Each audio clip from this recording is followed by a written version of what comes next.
welcome. Thank you for choosing to come out this evening to hear from the candidates for our Douglas County Commission. Let's give them a round of applause for showing up.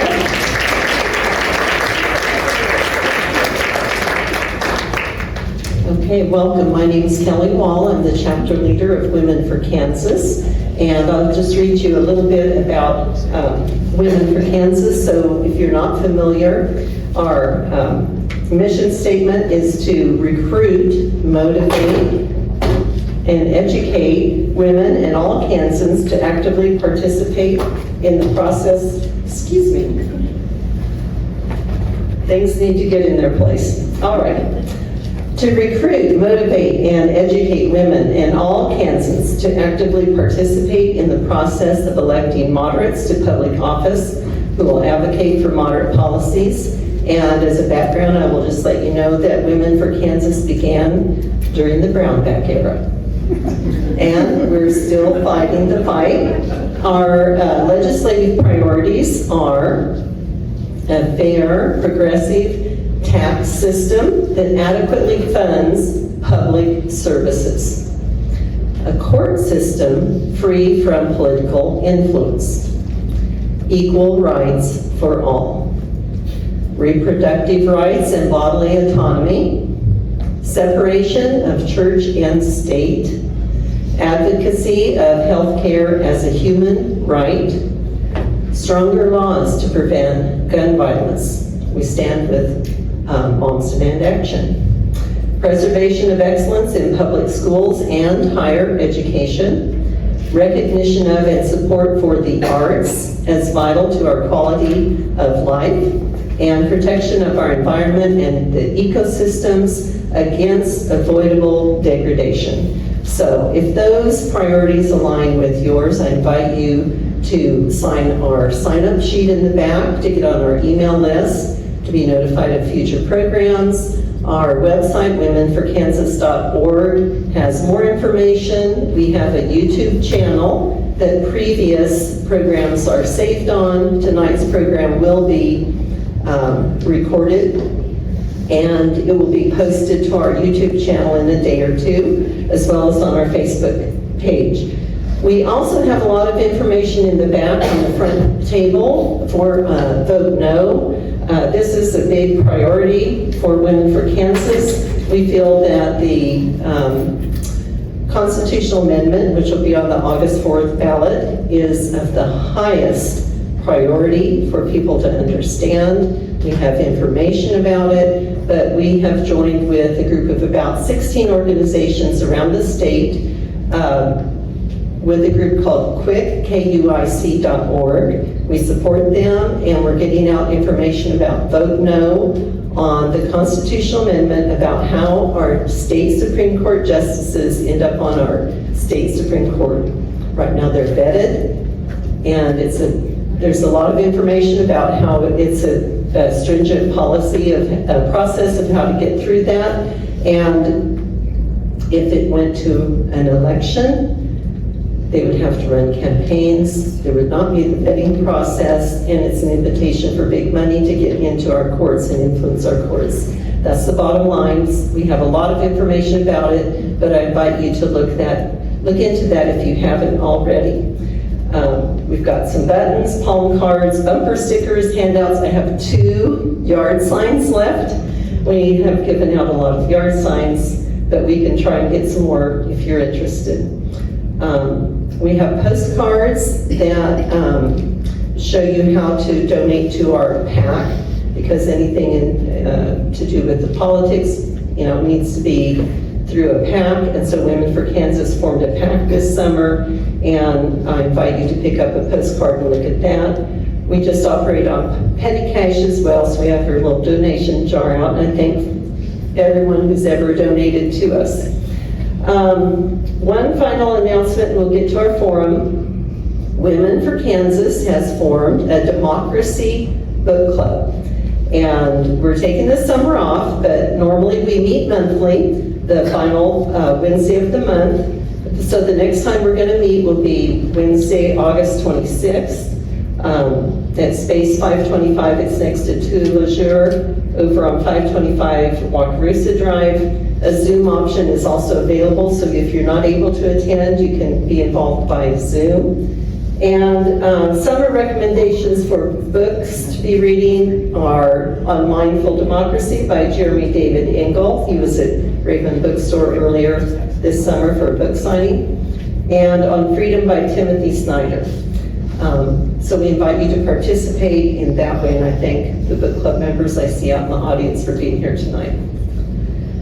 So, important election dates. Early voting has started as of yesterday, July 15th.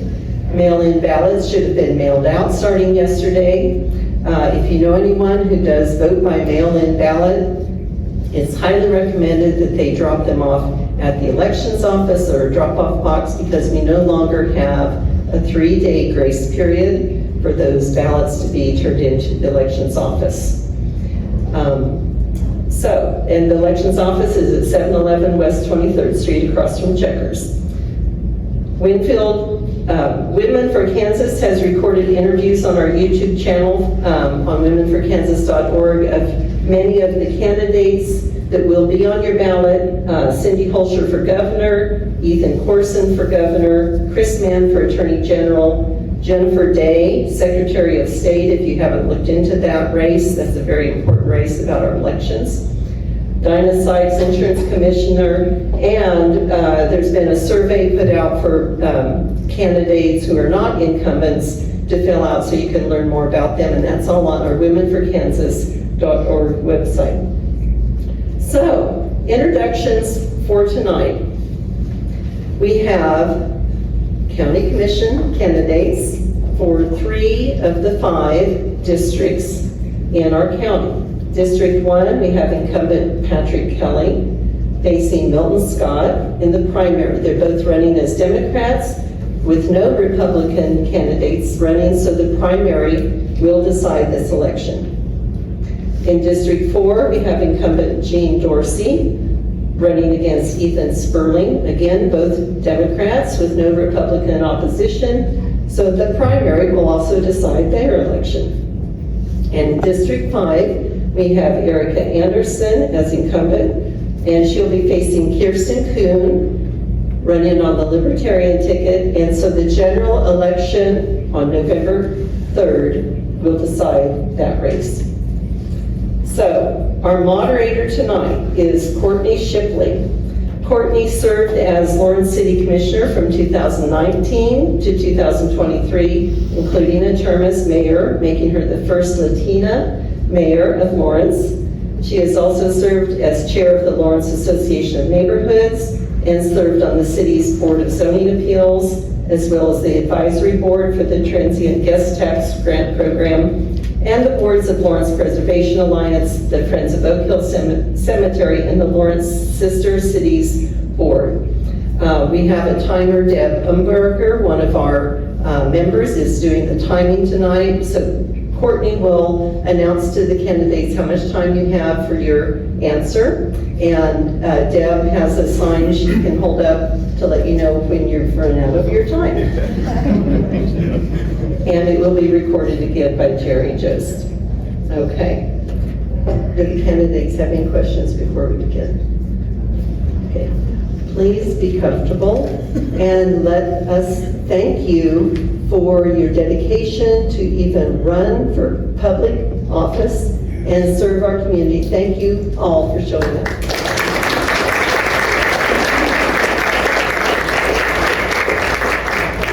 And I'll turn it over to Courtney now. She'll be reading the questions.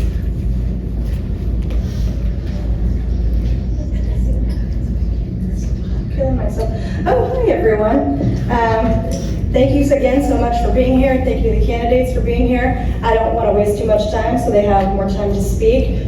We are going to begin at the left with Patrick, and then move down, and then the next question will be Milton, and so on and so on. And I will give you the time at the beginning of your question so you realize you're under the gun there. And we're not really asking introductions, partly because you can see all their websites, their cards are here, you can talk to them later. and you may have seen already a lot about them, and we just don't want them to waste time on that. We want to get right to the issues. So, if everyone's ready, let's go ahead and begin. For 2 minutes, a budget question. While no one wants to see their property taxes increase, the county is responsible to deliver a variety of services. Within limited resources, which services should be protected first and why? Hi, everybody. Thanks for coming. Glad you're here. Thanks to Women for Kansas for hosting. We just spent 20 hours in budget hearings and deliberations to answer that very question. And, you know, for me, the most important services start with basic county services. On that sort of baseline of what you have, we have a legislated responsibility to fund the clerk's office, the treasurer's office, the district attorney's office, the courts, and I'm not talking the judges, there's other parts of the court's office. We want to make sure we have good roads, all those things. So for me, that's the first thing. The sheriff is in there as well, that we have to address, and then we can look at other things and the services that our community members tell us are most important to fund. Milton Scott? Hi, everyone.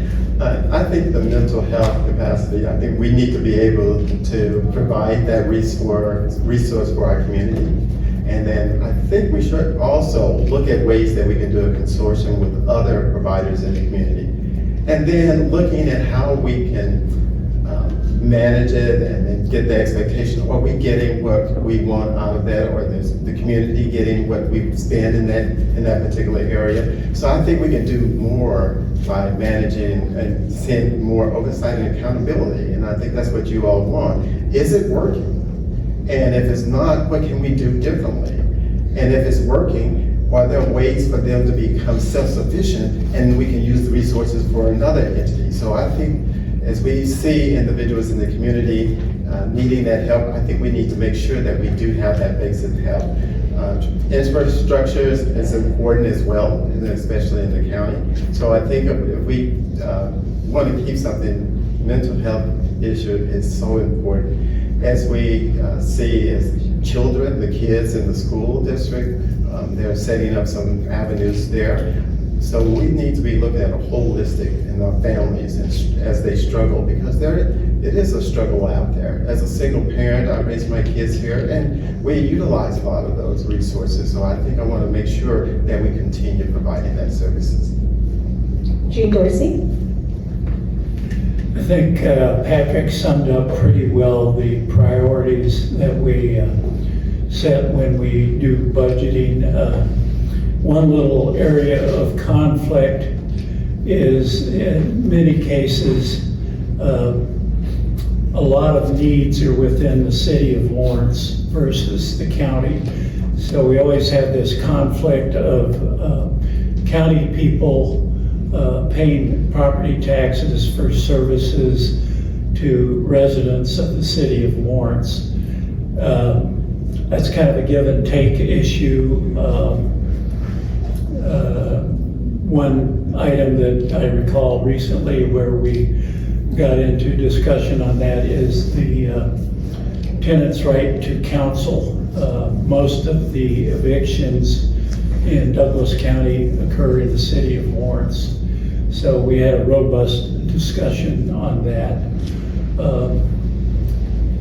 Some of the other issues we have are funding groups that have a robust fund balance, where maybe we're only giving them $15,000 or $20,000 a year, and then they have maybe 85% of their annual expenditures already in the bank. So we've talked this year about perhaps looking ahead and coming up with some policies on when the county should be involved and when it shouldn't be involved in funding organizations with a robust cash position.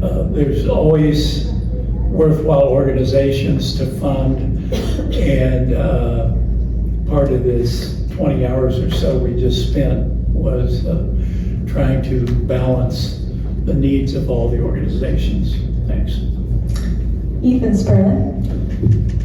So those core services are the foundation of the budget. As has been said, those county electeds, the county commission has an obligation to fund those offices, paramount being public safety, transportation, as the foundation of the budget. From there, it's values-based budgeting. I think in Douglas County, our values are that we fund pretty progressively services that provide service to underserved people through Douglas County, and oftentimes those investments, that spending that we make upstream provides a high return on investment for the county, so that we're not responding to crisis. Instead, we're working upstream. Tenant right to counsel, I think, is a good example of that, an investment that helps low and middle income renters navigate the eviction process. I think an investment in helping people stay housed returns us a better return on investment than people just experiencing a housing crisis when it gets to that point. So I agree, those core services are the foundation of the budget, and then it's value-based budgeting. I followed pretty closely the budget workshops that the commission's undertaken the past several days, weeks. They actually arrived at a point, I believe, where there's going to be a slight little reduction. Well, I think funding is still pretty aligned with the values of Douglas County. So I'd like to commend the commission on the work they've done on the budget. I think it's been very thorough and very transparent. That's my perspective on the budget. Erica Anderson. The services that we should really be taking a look at, my colleagues have really touched on, which are those core services. Some of the services I think that we should also really be funding as I go door to door are our senior services. Many of our constituents across Douglas County have been speaking about the fact that they want to age in place. They want to stay in their homes. So we really need to take a look at how we support them in staying in their homes and being able to keep their homes. They want to be able to ensure that they can continue to pay their property taxes. In order to be able to do that, we need to ensure that the services that we provide allow them to do that. We need to partner with our stakeholders, with our policymakers at the local level, but also at the state level, to ensure that our utility costs do not continue to rise. So as local commissioners, we must ensure that we are also advocates. Besides ensuring that our core services are funded, we must be advocates at all levels, because utility costs are on the rise, housing costs are on the rise, all of our costs are on the rise. So we must ensure that we are funding public health, that we are funding our infrastructure costs, that we are ensuring that our healthcare costs are manageable for our population, that we can also fund uncompensated care. But at the same time, as our population is accessing healthcare costs, that we can ensure that those costs are accessible to them, that transportation is accessible to them. And we know that at this time, our current healthcare system here in Douglas County, it is not integrated. It is not providing them an integrated system, a coordinated system for them to access the care that they need, and it is not stabilizing them. So when we think about funding the system, it must stabilize the populations that we are serving. Kirsten Kuhn. This is the worst part about going last. You just sound like you're copying everybody. I definitely agree. The primary goal of government is to ensure those core services are funded, the infrastructure, fire, medical, the sheriff's department at the county level, and then obviously the admin required to operate those positions. I do support, however, the mental health sales tax fund. I did vote for that. Libertarians often get kind of shuffled and like, oh, you don't want to fund anything. I did rally for that. I voted for that, and I supported that. And that fund, I think, is wonderful. I think that vote gave us kind of a mandate as a community to continue to support these types of services. And I really appreciated during the budget deliberations that we have opened up those funds to many more things. We've been growing that balance for quite a while and not utilizing it. And I've seen us move a bunch of services over there, so we do have the funding for a lot of those things that I know this group is probably concerned about, and as am I, as a member of the Burton Nash Governing Board. However, to the point of folks being able to age in place and the affordability crisis around here, a lot of that has to do with our property taxes. It's hard to age in place if you're on a fixed income, and the county just keeps spending and spending and spending, and it might be $50 this year, $100 next year, but if you only have $100 at the end of the month to put food on your table, you're not able to put aside that money for your property taxes. And to the point about our seniors, we need to be mindful of them, but also young families, growing families, and all of us who are looking in our wallets for every extra penny we can find. So I think that's where we need to look at the core, see where we can shift other things to voluntary partners, because we do have amazing partners in this community. I love our community partners, but we should be funding as citizens things that we support, not just going out and taxing everyone for whatever project is brought in front of this body, because that's how we get to where we are. And while the mill levy is not going to, wait, were we not increasing it?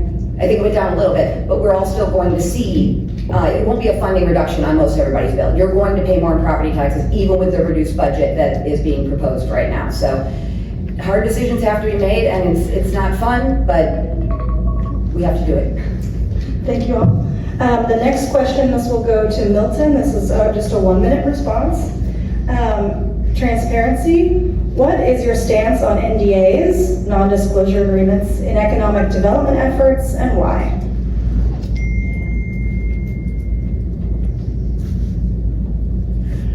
I think we have accountability to the constituents to be upfront and honest, and also making sure that you know what we're doing.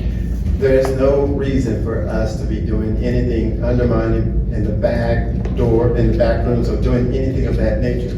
It's so important for us to let you know that we're making honest efforts, we're taking care of the funds, we're good stewards, so there shouldn't be any reason that any commissioner that should be doing anything of that nature that would be suspicious. And we should also look at ourselves and look at conflicts. If there's conflicts that we have in the commission, we should step aside and let individuals know that. But it's important to have that trust in your elected leaders, and it's important that we let you know what's going on. For example, the fund balances. We don't know how much is in that, and we should be able to tell you that without you guessing.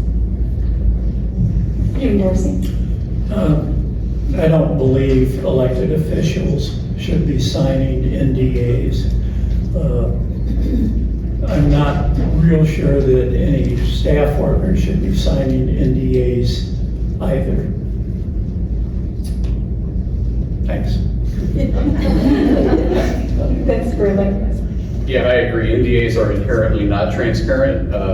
They should not be the exception. They should be the rule, if the rule even exists. There should be an extremely narrow, compelling case for there to be an NDA, even from a staff perspective. But for an elected official to sign an NDA, I can't imagine a scenario where I would do that. Erica Anderson. I agree. As someone who is an elected official and accepting tax dollars, I do not believe that it is something that I should do to sign a non-disclosure agreement, and I have not, and I will not, or if asked to sign a non-disclosure agreement, I will not sign an NDA or a non-disclosure agreement. I also agree. The government works for you, and any of us that are elected or would be elected, we work for you. There's absolutely no place for any sort of NDA or hiding anything from the public. The public should be able to access any and everything that your government is doing under your tax dollars and in your name. Thank you, everyone. Patrick. Oh, I'm sorry. I knew this would happen, Patrick. I'm so sorry. Thanks, Courtney. So I've never signed an NDA. I work for you, so I can't see that would be an appropriate thing to do. Sometimes we are asked to go on like tours of certain facilities, and I usually, if they say there's going to be an NDA, I just say I'm not going to be able to go on that tour. I understand that that's what you want to protect, a certain trade secret that you have, but that's just not going to be something. I'm not sure it makes a difference on how I govern, so I don't see why to attend. I do want to address your fund balance. The fund balance we have in every account is available on the county's website. We're 21% for general, 25% right now for employee benefits, and 20% for road and bridge. So as far as transparency, I'm really proud of the work that we've done to make sure every budget document is available to the public. That said, it's more than just having the documents available, and if you ever want help sort of navigating through it, I'm available to you. Thank you all. Again, I'm so sorry, Patrick.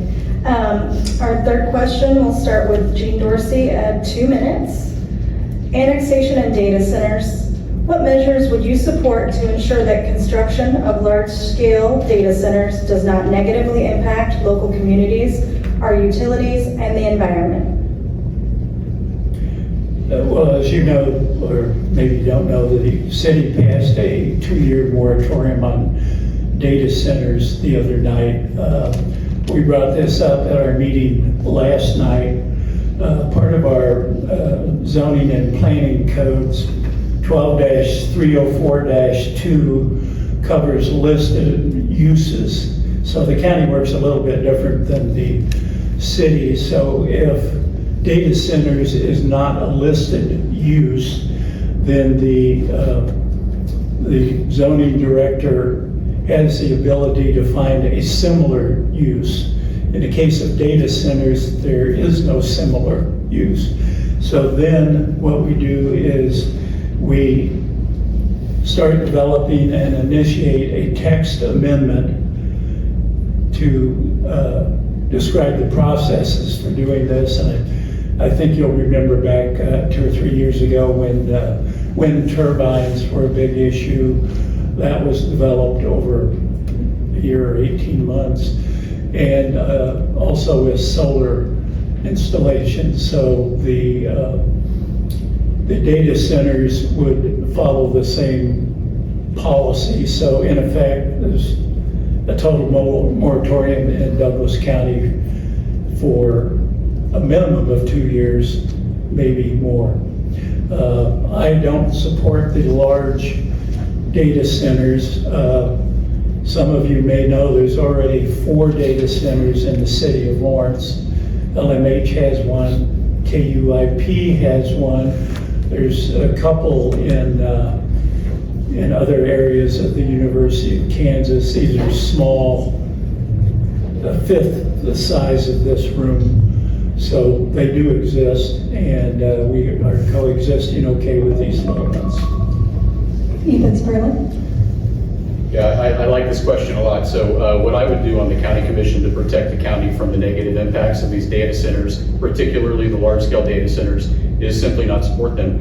I like what the city of Lawrence did last night with their 2-year moratorium. On the county commission, I'd like to see at least a 2-year moratorium, maybe a 3-year moratorium, while we put in place those regulations that Commissioner Dorsey mentioned. But those regulations ultimately should seek to serve the residents of Douglas County. So they're a means to an end, and from my perspective, that end is making sure that those regulations completely prohibit a large-scale data center in Douglas County. I understand there are some smaller, very small data centers currently operating in Douglas County. I think we still need to develop a robust set of strict regulations to address those small-scale data centers. So I would support regulations, strict regulations on all data centers, and I would not support at all a large-scale data center in Douglas County. Erica Anderson? Last night, we just had the county commission just previewed the Clarion Diagnostic Review. In that particular review, we heard all of the challenges that we have across the county that would impact a hyperscale data center. What I would do to protect our county against some of those impacts is I would ask for a moratorium for at least 3 years so that we could develop policies, because what we heard last night is that it would take a minimum of 3 years to possibly 5 years to develop the use tables to ensure that our county code and those use tables are set up properly for any development that comes our way.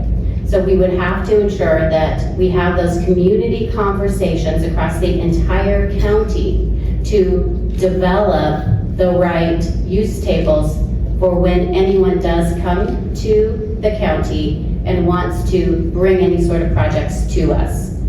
It will take a minimum of 3 years. So we have to have at least a 3-year moratorium for any sort of data center. I am not in favor of a hyperscale or a large-scale data center coming to Douglas County, because at this time we do not have any infrastructure that would support that. And at this time, those hyperscale and large-scale data centers are also not giving back to our community. And the current policies that are in place at the state level, or that the state level has put in place, do not benefit the residents or the constituents. They actually take, and take. Kirsten Kuhn? Well, we're just an exciting bunch agreeing with each other up here. I'm also opposed to the hyperscale data centers. As Commissioner Dorsey mentioned, the smaller ones, if they're able to maintain like KUs on their own grid and they're paying for their own power, of course, that's not an issue. I do obviously, as a typical rule, support private property rights to a great degree. However, with these hyperscale ones, what we're seeing is you're violating the property rights of your neighbors via the sound, the environmental impact, the increase in your electrical bill, etc. And so, since I have not yet seen a remedy for the little person against these large centers, I would also be in favor of a moratorium at that point. And I do think any of the smaller ones that we've seen that already exist, we obviously haven't seen an impact because we're not up here, we're not all up in arms with our pitchforks about it. So I also would support a moratorium. I would be open to any number of years for that. Patrick Kelly? So Commissioner Dorsey's right. If you brought a proposal now to Douglas County, we could not accept it. There's no way that you could do it. It is a moratorium. We don't have regulations for it, so we couldn't even address it if we wanted to. So if you want to say it's banned, it's banned. What we learned, as Commissioner Anderson said last night, is we need more tools in our zoning code to really develop these regulations. So for example, we don't have really good tools to determine what infrastructure is required to do that. That's the first step that we have to take so that we can come back and have a community-driven process when we talk about what kind of development could happen in the unincorporated area. This is the most, when I go door to door, this is people want to talk about more than anything. So I can't imagine that if we had a community-driven process that we'd be developing hyperscale data centers. That's just not going to happen. I mean, look how many people turned out to the city commission meeting the other night. But I think we do need to go through that process as a community, hear all the different sides of it, and then you're elected to make a decision based on that feedback from that community-driven process. I can't see it ever. It can't happen right now, and I don't think we have the infrastructure to do it. Milton Scott? Not only we don't have the infrastructure, I just don't think we should have it at all. So when we're developing these regulations, it should be in the mindset of our constituents, the things that we don't want. We don't want any loopholes down the road. We want to make sure that it does not come here in Douglas County. So I would not support a large-scale database in Douglas County, but our policy should be clear and concise so that we don't need our constituents fighting individuals to say why that we approved it or we were lax on our responsibility and due diligence to make sure it doesn't come here. We don't need that. We need to make sure that our policies are clear and concise and that data centers are not going to be coming in Douglas County. Thank you, everyone. The next question will begin with Ethan Spurling. This is a 2-minute question. Renewable energy. What steps will you take to increase the county's use and development of renewable energy? So I support renewable energy. I think there's been some controversy the past couple of years about renewable energy, and much of that has been because of the big money and corporate interest behind those efforts. I think to the extent that the county pursues renewable energy policies to increase its own renewable energy use and to help incentivize renewable energy use by residents around the county, I'd like to see more of a focus on individuals, on individual property owners, on small businesses, more of a grassroots effort rather than large-scale efforts. I believe the city of Lawrence has ambitious goals to be carbon neutral within the next, I'm not going to say the number of years because I'm sure I'll get it wrong, but I think just philosophically I agree with that. I support those efforts. I think the county should move in that direction. I don't think the county should move in that direction in partnership on large scales or and when I say that, I mean with corporations to the extent of the way we've seen it proposed and discussed the past couple of years. But I do believe that that's something that the county should pursue with its property, and the county should incentivize small businesses, and individuals to pursue also, just not to the large scale that we've discussed at the past couple of years. Eric Anderson. I think it starts with advocacy. Residential solar, we do not have a very good net metering policy in the state of Kansas. It does not give back to the individuals that actually contract with the state of Kansas for net metering. I have 42 solar panels on my property, and I still have an energy bill every single month that is approximately $230.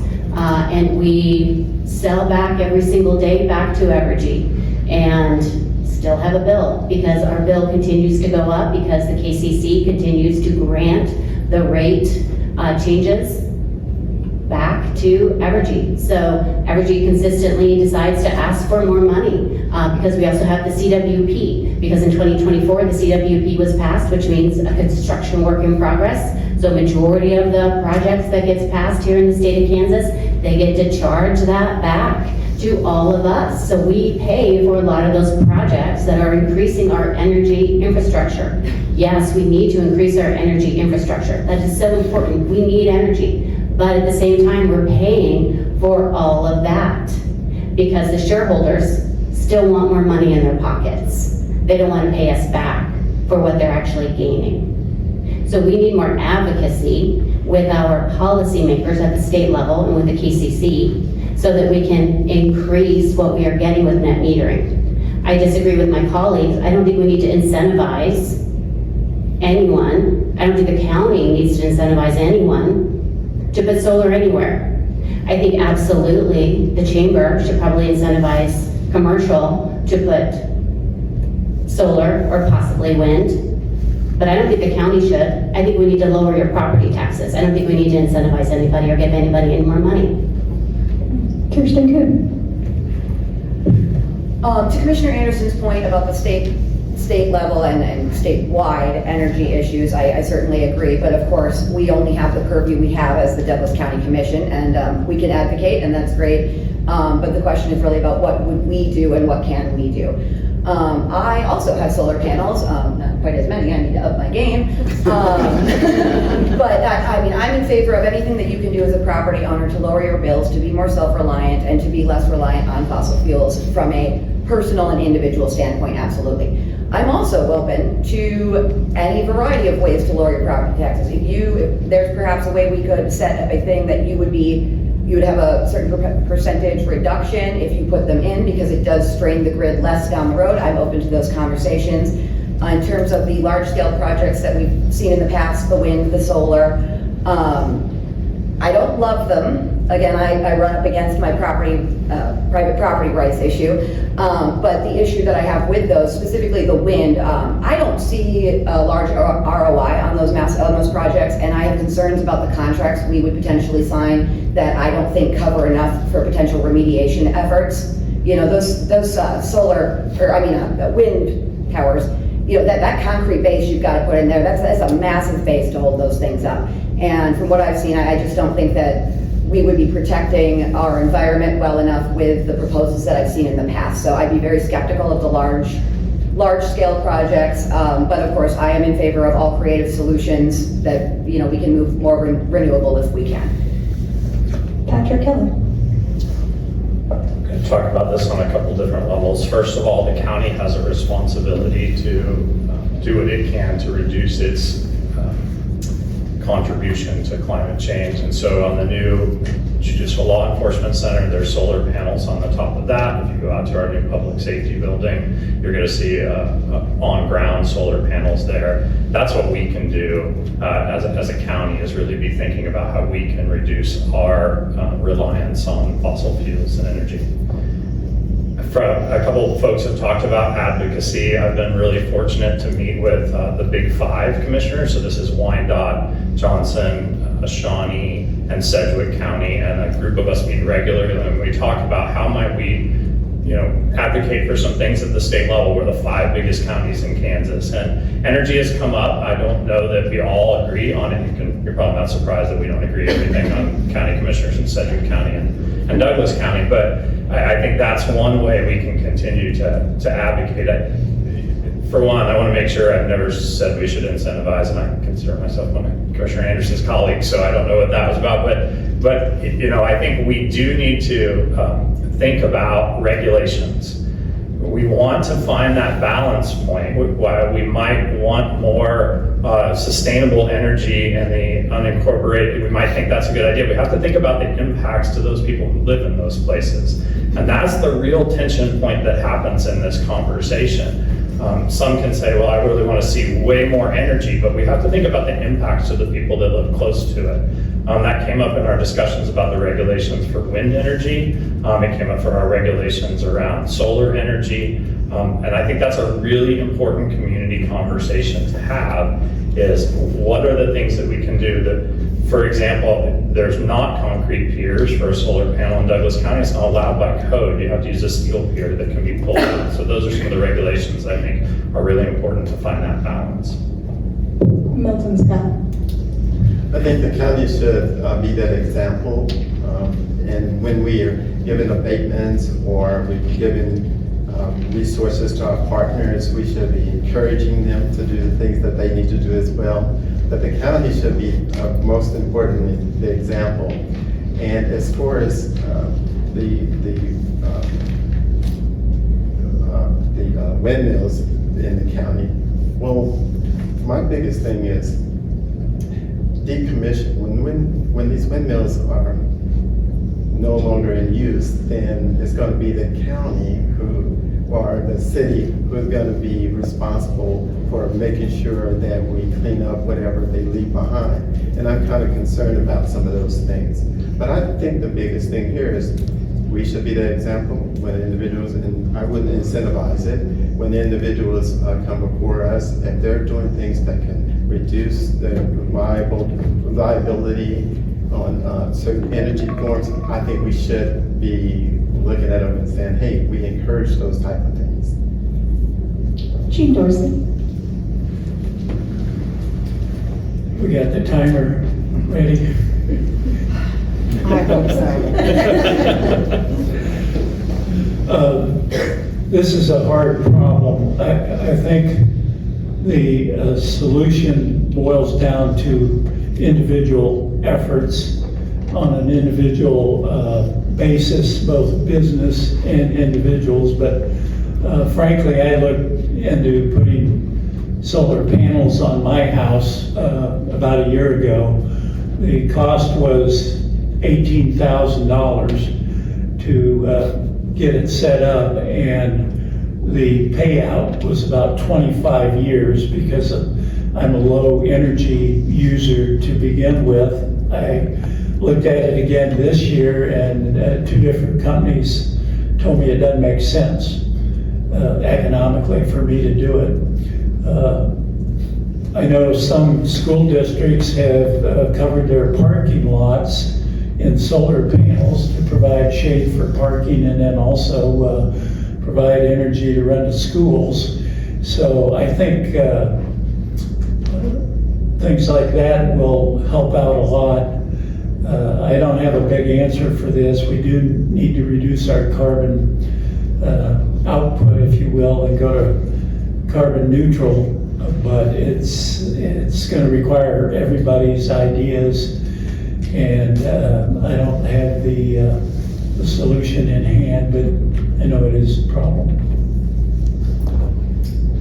Thank you, everyone. We'll begin with Erica Anderson, a question on the protection of our environment and ecosystems, 2 minutes. Given that Lawrence is largely situated between two rivers, what specific measures will you support to encourage economic development without converting prime farmland or building in flood-prone areas and protected wetlands? And how will you enforce these measures?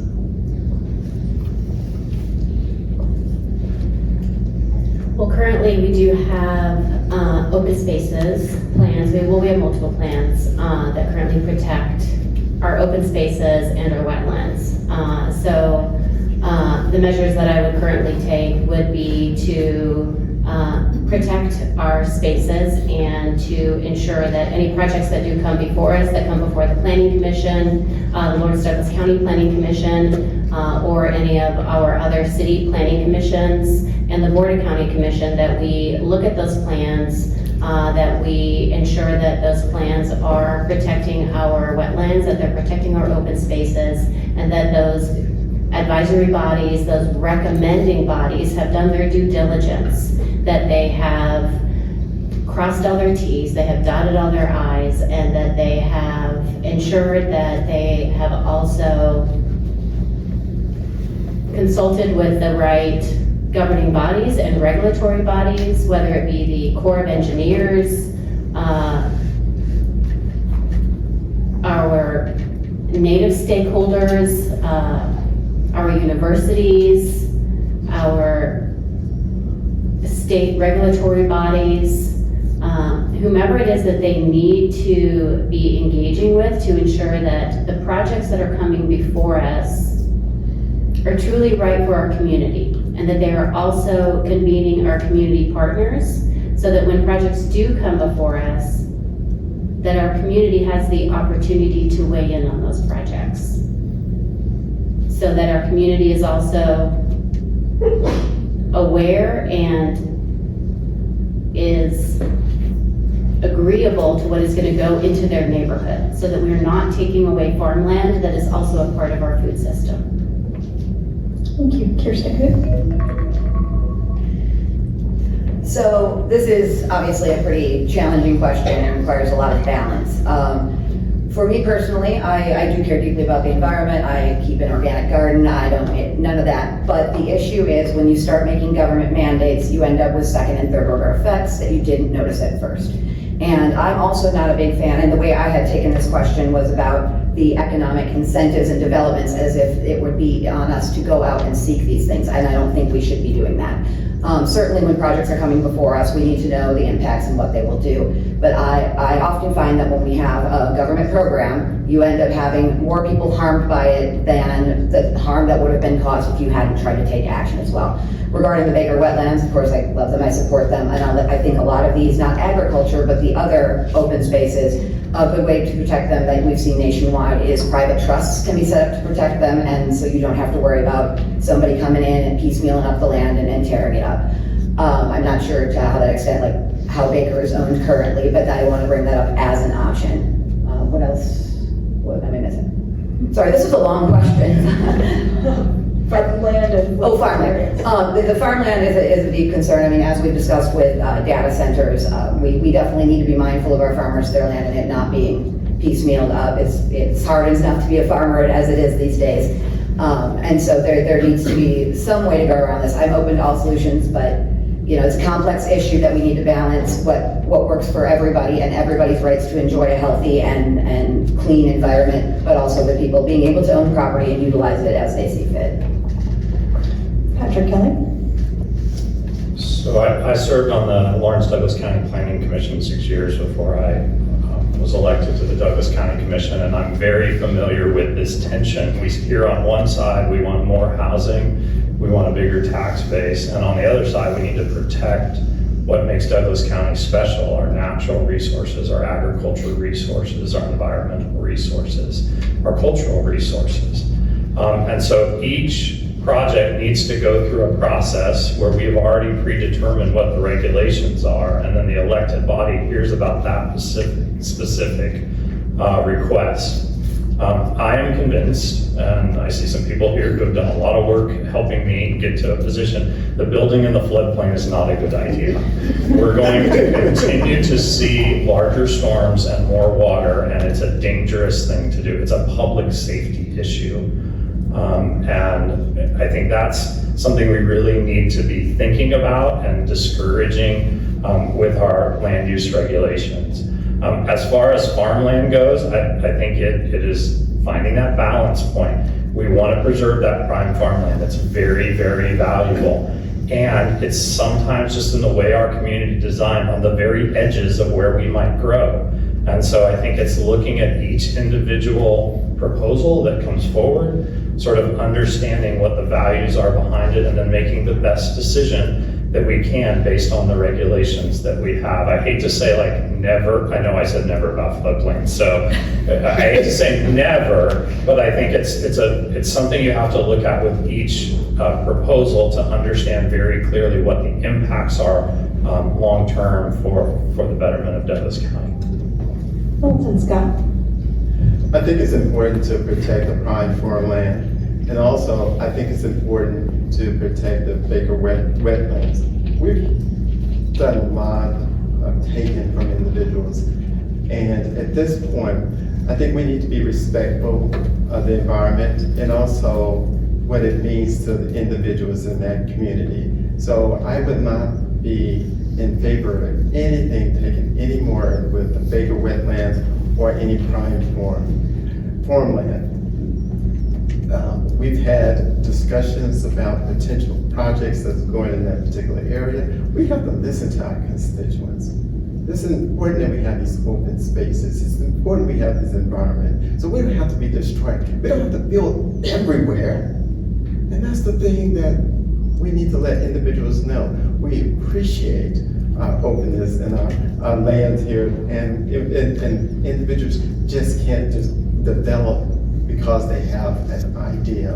We have an idea, is that do no harm, and our policy should be in that position that we do no harm to the environment, to our constituents, and we should be protecting the farmland as well as the Baker wetlands. Gene Dorsey. On this issue, I'm glad I'm a county commissioner and not a city commissioner, because I think the city has some big problems. They're locked in by rivers to the north and to the south. To the east, they are locked into a 6-mile area where both Eudora and the city of Lawrence might have claims on the territory. So about the only way they can expand is to go west. To reduce the tax base on individual homeowners, you've got to have some industry or commercial use to spread that tax base over. And that's a problem. If you look at a business wanting to locate in Douglas County, our tax rate, mill levy this year is 40, Johnson County is 25. So that's why you see all the development going into the DeSoto area just over the county line. I don't have a solution. It is a problem. I've said we need to leave the Wakarusa as is. I'm opposed to any development along the Wakarusa in the floodplain that would disrupt the way it is today. That's probably in the city limits though, so I don't really get a say-so on that. But it is an issue, and also the Kaw Valley River has some of the best farmland in the world, so I think we should be working to preserve that. Thanks. Ethan Spurling. Yeah, so I think the county ought to be doing both parts of the question. The county ought to be pursuing economic growth so that we can broaden the tax base and lower the rate, lower the burden on individual taxpayers. I think the county ought to be taking a strategic approach to the type of economic development that we want in partnership with our cities across Douglas County, in partnership with the chamber, with the chambers across Douglas County, so that we're identifying those businesses that fit the profile of the community and that we think will serve the community most strategically and in a way that's aligned with our values. But foremost, that development shouldn't take place in our wetlands. It shouldn't take place in our open spaces. We need to protect our land in Douglas County, our prime farmland, our open spaces, our wetlands. So to the extent that the county is pursuing economic growth, promoting economic growth so that we can broaden that tax base, it shouldn't be in those places. This is our closing question. We will begin with Kirsten Kuhn. It's just a 1-minute response. If you could only accomplish one concrete result during your term on the commission, what would it be And what would you trade off to make it possible? Well, how specific do we want to be? I would like to reduce expenditures at the county level. That is why we're paying so much in property taxes now. And I wasn't prepared to put a dollar amount on it. I do know to get to revenue neutral, we needed to cut about $4.3 something million out of the county budget this cycle. Didn't quite get all the way there in terms of what we'll be seeing coming forward to be voted on. There are more things that I would cut.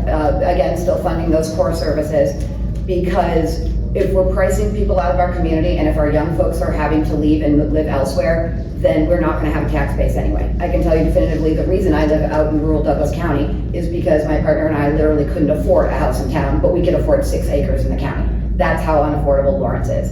And Douglas County has similar policies for their taxation. And so everyone sits up here and talks about, it's unaffordable. Well, it's the government policies that got us into this jam. And so if I could do one thing, it would be to the greatest of my ability, lower those property taxes down so it's more affordable. Patrick Kelly. I don't know everything that's going to come before the county commission in the next 4 years. I don't think anyone does. So for me, to answer that question is really an attitude and a culture. I want to be able to listen when people bring challenges, understand and ask questions, and make the best decisions I can based on what is communicated to me. That being said, if I have an aspiration, it's that we get better at talking about conflictual issues as a community. It really quickly divides into us and them rather than understanding the complexities of the issue and what certain groups might have to give up and lose. And so I think there's room for us to grow there as a community. Some of the land use issues we've talked about tonight are right on that. But we could also talk about, the amount of services and tax burdens and things like that. I think we have the ability to have these robust conversations. The fact that you're here means you're willing to have them, and that's exciting to me. But that's really the attitude that I'm hoping to go to. That's what I strive for in my work on the commission. Milton Scott. Affordability is, and we need to reduce the taxes. I was and talking with individuals, and one person said that they just hired their pastor from another location to move here to Lawrence. That the pastor could not find an affordable place here in Lawrence, that they moved to Overland Park and driving the commuter to Lawrence. We're losing a lot of individuals. We lost individuals in this recently by the census that Douglas County, Lawrence lost some individuals with a radius of 400,000 individuals or more. That's just uncommon for Lawrence. So why are people leaving? People can't afford to come here. We can't keep the individuals here. We need to lower those taxes. And they would be what we should do on the services that we provide. Then we just be accountable, holding people accountable, and making sure that those services are doing what we expect them to do. So we can do both, but we can't continue losing people, individuals, because that's going to take away from our tax base, which is right now, I think it's about 78% of our revenue. Gene Dorsey. I apologize. I want to promise all of you I will never volunteer.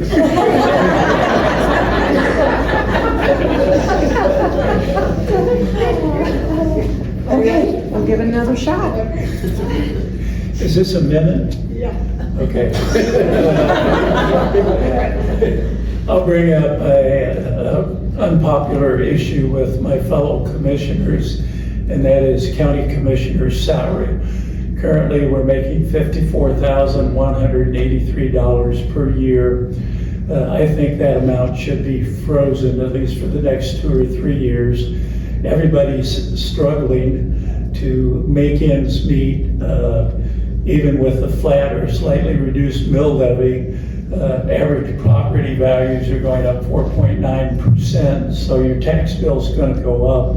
My particular house went up 6.8%, so I'm looking at a bigger tax increase than most. But currently, commissioner salaries are written into our HR policy, so we don't even have to vote on them. So I would like to see that change. Ethan Spurling. So affordability is the thing that comes to my mind. My wife and I are newly married within the past couple of years. We're first-time home buyers within the past couple of years also. We bought our first home together in in Eudora 2 years ago, after having rented in Lawrence for 6 years. And we ended up in Eudora mostly because we couldn't afford to buy in Lawrence. So I understand what the affordability issue is right now. As a young, newly married couple, first-time home buyers, we're experiencing that. Just in 2 short years, we've been stung by the property tax situation. So on the county commission, I'd like to see a Douglas County that is an economic powerhouse in Northeast Kansas, a Douglas County where seniors can age in place, a Douglas County where young people can graduate and stay in Douglas County and contribute to the community that they love, and a Douglas County that is reflective of our values and welcoming of every member in our community. Erica Anderson. I would like, So sorry. I would really like us to rethink affordability, but through a different lens. When we think about affordability, it really means that we need to think about what that means for everyone that lives in Douglas County. So I really appreciate what you said, Ethan, because I want to revisit a place for everyone. What does a place for everyone really mean for everyone in Douglas County? I think a place for everyone is really only for some people. It's not for everyone. And so I really want us to take a look at a place for everyone and truly make it a place for everyone in Douglas County. And for us to really think about what it means for us to think about attainable housing. Because affordable housing is not affordable. Housing in Douglas County should be attainable, and we should really revisit that plan. Because if we want to lower property taxes, we really need to take a look at a place for everyone and bring everyone together and truly stabilize the population that we are serving. I want to thank everyone. Could you give them a round of applause, please?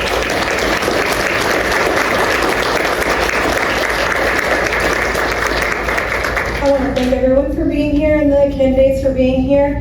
They'll be here, I understand, for a little while. I think the librarian will start making announcements at 8:30. As someone who's been a candidate before, it looks like there's about 50 people here or more. When you're talking to them, just be aware of how many other people are also trying to talk to them. So try not to monopolize their time. I know that all of these people want to talk to you. If you have a long subject to talk to them about, make an appointment. They want to hear from you. They want to have these conversations. They are available for you. So just be respectful of other people's time and make some appointments with them. Put them on the spot if you have a long conversation. So again, I want to thank everyone and wish everyone luck.